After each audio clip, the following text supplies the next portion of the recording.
सर्वप्रथम तो जय श्री कृष्ण। आज हम लोग यह जानते हैं कि देखिए देवी देवता तो बहुत हैं। किस देवता को प्रसन्न करके आप लगभग सामर्थ्य शक्ति को प्राप्त कर सकते हैं। एक कथा है जो मैं लिंग पुराण से आपको बता रहा हूँ, सुना रहा हूँ। उसे आप ध्यान से सुने और समझें। ये बड़े ही आध्यात्मिक कथा है।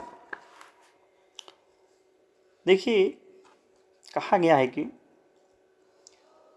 भगवान शंकर की भक्ति से मनुष्य में इतनी सामर्थ्य आ जाती है कि वह देवों को भी अभिभूत कर सकता है।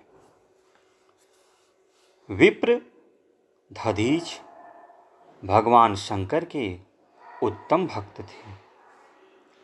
वे भस्म धारण करते थे और सदा भगवान शंकर का स्मरण किया करते थे। राजा क्षुप इनके मित्र थे। ये क्षुप कोई साधारण राजा नहीं थे।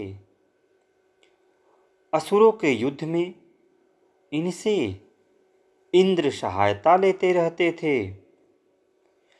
क्षुप ने असुरों पर इतना पराक्रम दिखलाया कि इंद्र ने प्रसन्न होकर इन्हें वज्र दे दिया था। इस पुरस्कार को पाकर राजा क्षुप का अहंकार बढ़ गया। वे अपने मित्र दधीच से बार बार कहा करते थे कि मैं 8 लोकपालों के अंशों से बना हूँ, अतः मैं ईश्वर हूँ। आप भी मेरी पूजा किया करें। दधीच को यह बात अच्छी न लगी। धीरे धीरे दोनों मित्रों में मनोमालिन्य बढ़ने लगा। एक दिन दधीच ने जब क्षुप के मस्तक पर मुष्टिक प्रहार किया, तब मदोन्मत्त क्षुप ने उन पर वज्र चला दिया। वज्र से आहत होने पर दधीच ने महर्षि शुक्र का स्मरण किया। महर्षि शुक्र संजीवनी विद्या के विशेषज्ञ थे। योग बल से वहां पहुंचकर उन्होंने दधीच के छत विक्षत शरीर को जोड़कर पूर्ववत बना दिया। फिर उन्होंने दधीच को परामर्श दिया कि तुम भगवान शिव की आराधना कर अवध्य बन जाओ। वे परब्रह्म हैं, आशुतोष हैं। उन्हीं की शरण लो। मैं उन्हीं से मृत संजीवनी विद्या प्राप्त की है। तत्पश्चात दधीच ने आराधना कर भगवान शंकर से अवध्यता प्राप्त कर ली। भगवान शंकर ने दधीच की हड्डी को वज्र बना दिया और उन्हें कभी दीनहीन न होने का वरदान दे दिया। दधीच सामर्थ्य होकर राजा क्षुप के पास पुनः पहुँच गए। दोनों में अहंकार की मात्रा बढ़ी हुई थी। राजा क्षुब्ध ने उन पर पुनः वज्र का प्रहार किया, किंतु इस बार दधीच का बाल भी बांका न हुआ। उनमें दीन भाव भी न आया। इस पराभाव से राजा क्षुब्ध ने विष्णु देव की आराधना की। विष्णु देव ने प्रसन्न होकर राजा को समझाया कि शिव के भक्त को किसी से भय नहीं होता। दधीच की तो बात ही निराली है, किंतु राजा क्षुब्ध का आग्रह देख विष्णुदेव ब्राह्मण का रूप धारण कर दधीच के पास पहुँचे। शिव भक्ति के प्रभाव से दधीच ने विष्णुदेव को पहचान लिया और कहा कि मैं आपकी भक्त वात्सलता को जानता हूँ, किंतु भगवान शंकर के प्रभाव से मुझे किसी का भय नहीं है। श्री विष्णु ने कहा, दधीच, भगवान शंकर की कृपा से तुम्हें सचमुच भय नहीं है और तुम सर्वज्ञ हो गए हो, किंतु झगड़ा मिटाने के लिए एक बार तुम कह दो कि मैं डरता हूँ। दधीच इसके लिए तैयार नहीं हुए। तब विवश होकर श्री विष्णु को चक्र उठाना पड़ा। राजा क्षुब्ध वहीं विद्यमान थे। चक्र को निस्तेज देखकर श्री विष्णुदेव ने अपना सब अस्त्र शस्त्र छोड़कर दधीच को अपना विश्वरूप दिखलाया। तब दधीच ने भी भगवान की कृपा से अपने शरीर में हजारों ब्रह्मा विष्णु महेश दिखलाए। राजा क्षुब्ध दधीच का यह अद्भुत सामर्थ्य देखकर चकित हो गए। तब उन्होंने भगवान शंकर की भक्ति के महत्व को समझकर दधीच की पूजा की तथा दधीच ने सिद्ध कर दिया कि भक्ति से बढ़कर भक्ति नियंता भी श्रेष्ठ है। यह लिंग पुराण से कथा थी कि शिव भक्त की सामर्थ्य है, अतुल है, उसे परास्त करना आसान नहीं होता। एक भविष्य पुराण से भी एक कथा आपको मैं सुनाता हूँ, उसे बड़े ही ध्यान से आप सुनें कि भगवान सूर्य का परिवार कैसा है। भविष्य पुराण में बताया गया है कि भगवान सूर्य उत्पत्ति के समय एक प्रकाशमय विशाल गोलाकार वृत्त के रूप में थे। उनका एक नाम मार्तंड है। देवशिल्पी विश्वकर्मा ने अपनी पुत्री संज्ञा का विवाह उनके साथ कर दिया था। संज्ञा के सुरेणु राज्ञी धौ त्वाष्ट्री एवं प्रभा आदि अनेक नाम हैं। सूर्य का प्रचंड तेज संज्ञा के लिए सर्वथा दुस्सह था। तेज से उसकी आंखें मुद जाती थी, फिर भी वह सभी प्रकार से अपने पति को संतुष्ट रखती थी। उसी स्थिति में संज्ञा से वैवस्वतः मनु, यम और यमुना नाम की 3 संतानें उत्पन्न हुई। संज्ञा के मन में अपने पति के सुंदर रूप के स्पष्ट न देखने का दुख बना रहता था।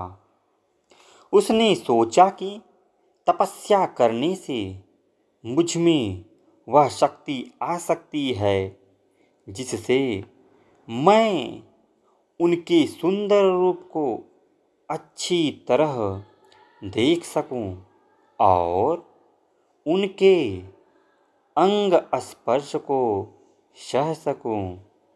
ऐसा विचार कर उसने अपने शरीर से एक छाया प्रकट की और उसे उसने पति की सेवा में नियुक्त कर स्वयं कुछ दिन पिता के घर रहकर बाद में उत्तर कुरूप तपस्या करने चली गई। अपने सतीत्व की रक्षा के लिए उसने अपना स्वरूप अश्विनी का बना लिया। छाया का दूसरा नाम विशुभा है। उसके प्रत्येक अंग, आकृति, बोलचाल आदि संज्ञा के समान ही थे। इसलिए भगवान सूर्य ने इस रहस्य की ओर ध्यान नहीं दिया। वे संज्ञा को छाया को संज्ञा समझ ही रहे थे। उससे सावर्णी मनु, शनि और तप्ती तथा विष्टि भद्रा नाम की 4 संतानें हुई। छाया अपनी संतान को बहुत प्यार करती थी और वैवस्वत, यम तथा यमुना से द्वेष करती थी। यह विषमता अंत में इतनी बढ़ी कि उसने विवाद का रूप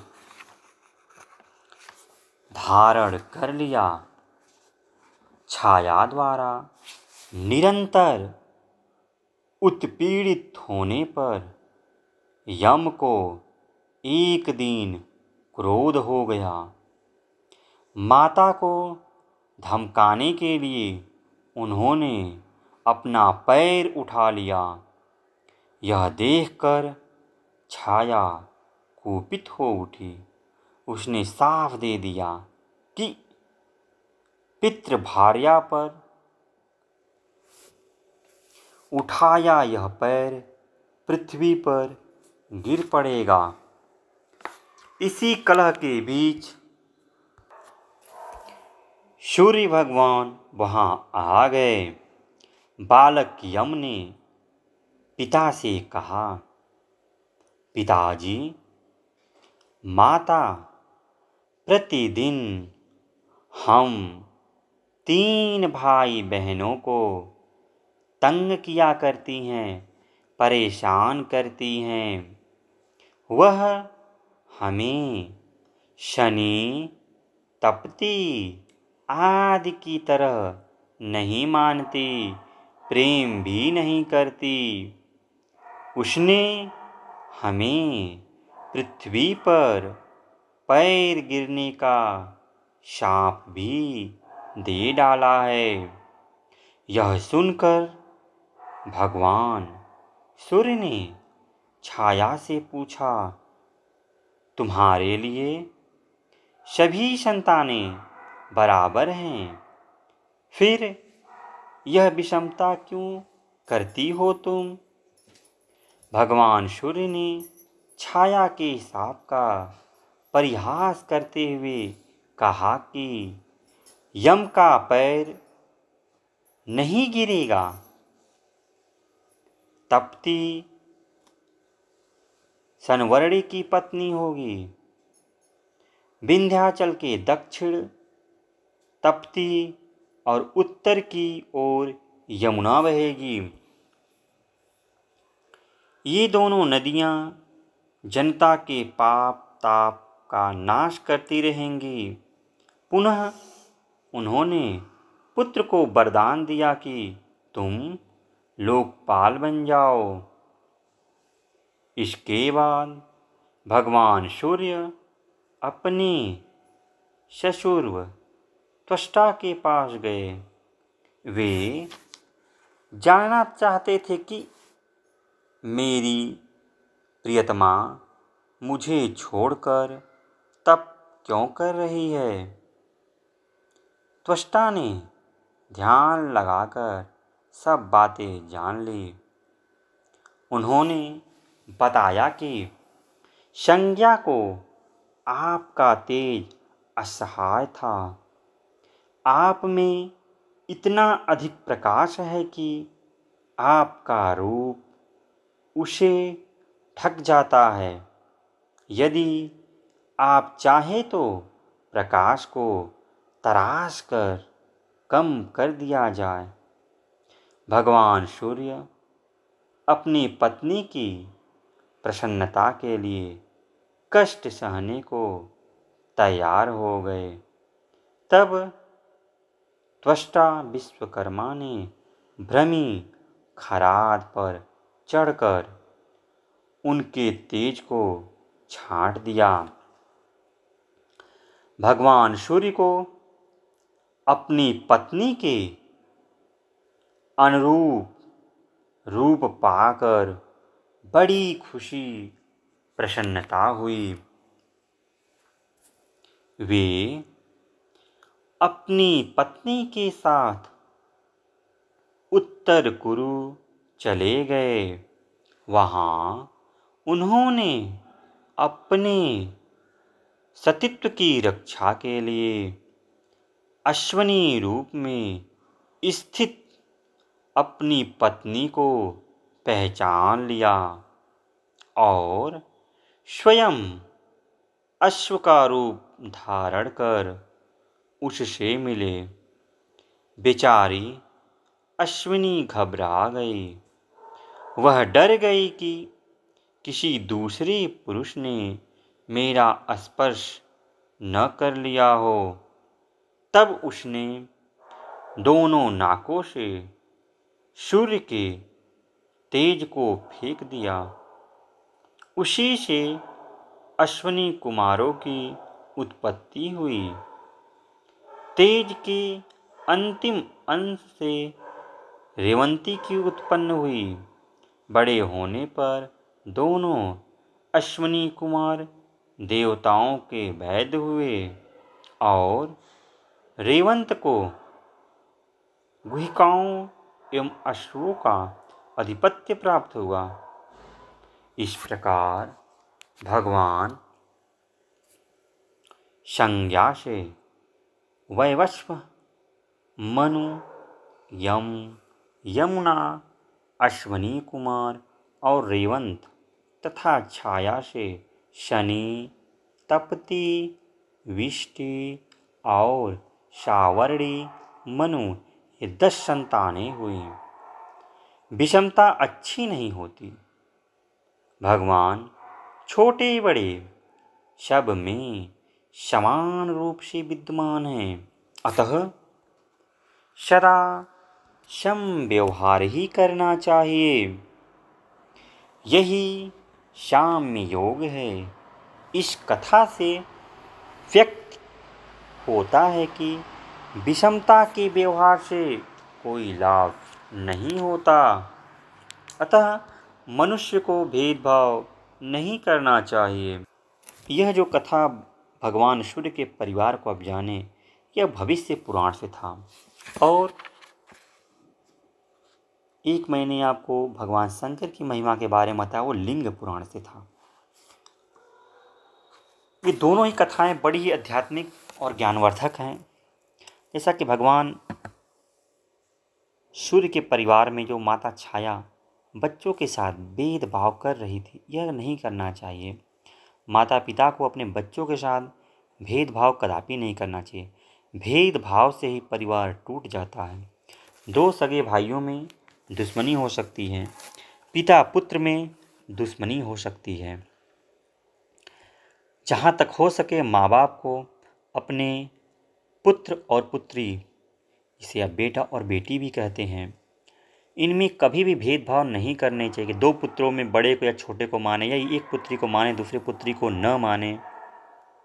ऐसा नहीं होना चाहिए। समभाव रहेंगे तो सदैव प्रसन्न रहेंगे, नहीं तो वह दुश्मनी भारी पड़ जाती है। जैसा कि देखने में भी आता है, भगवान शनि जो कि सूर्य के बेटे हैं, फिर भी इन दोनों की दुश्मनी बहुत भयानक है, दोनों में पटती ही नहीं। तो दुष्परिणाम भुगतना ही होता है, चाहे कोई हो। जय श्री कृष्ण, जय श्री कृष्ण।